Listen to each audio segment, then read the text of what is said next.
hopefully, hopefully I'm going to record one more podcast by the time that this Western Conference Championship is done. And hopefully we win that Western Conference Championship again. I think that we have an amazing amazing opportunity to do it. The best thing about this playoff run to me is that so there was an argument that I've made a couple of times over the last couple of years whenever Connor McDavid has gotten injured. And basically what I have said is that, this is actually, it's terrible for the team. Like the best player in the world not dressing for your team and leaving like a $12 million hole, in your salary capped lineup, obviously is not good for the team, but there's a silver lining.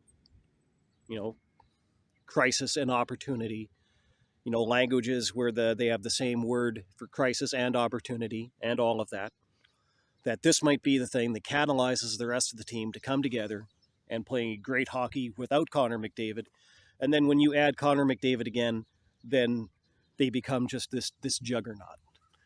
And it took a little while to get there, but I think that now we're seeing that. Look at some of the things we're seeing during this playoff run. Of all the forwards that have dressed for the Edmonton Oilers during this playoff run, there's only one forward that hasn't scored a goal. It was, unfortunately, Jeff Skinner, who I am still a huge supporter of.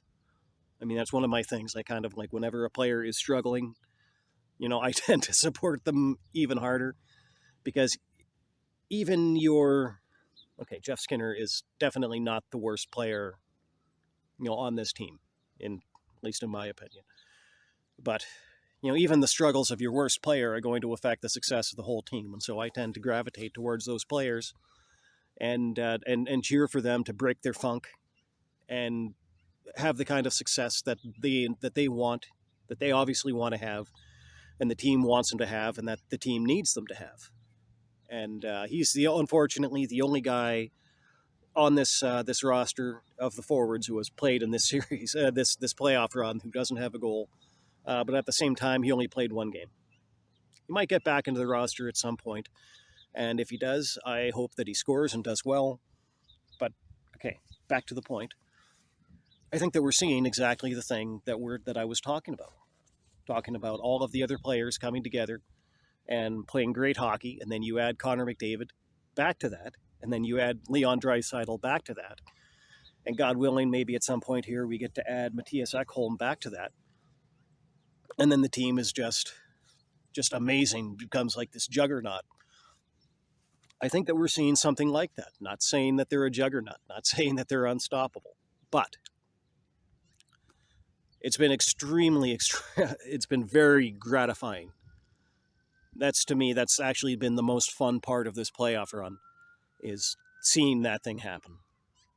And it is long overdue. And I got to tell you that I don't think that I've seen Connor McDavid look happier in a hockey jersey, let alone in an Oilers jersey, than he has, particularly during the latter bit of this playoff run. The aftermath of Game 5 against the Golden Knights notwithstanding, not sure what was going on there. He looked a little grumpy. But other than that, he has looked like he's having more fun than he has at any other point of his career, and I want that to continue happening. And I definitely want this team to stay gelled together. Hopefully these days off between beating the Golden Knights and starting against the Stars aren't going to cool those fires any. But anyhow, go Oilers, and God, I hope to have more good news to report on the next time I sit down for this.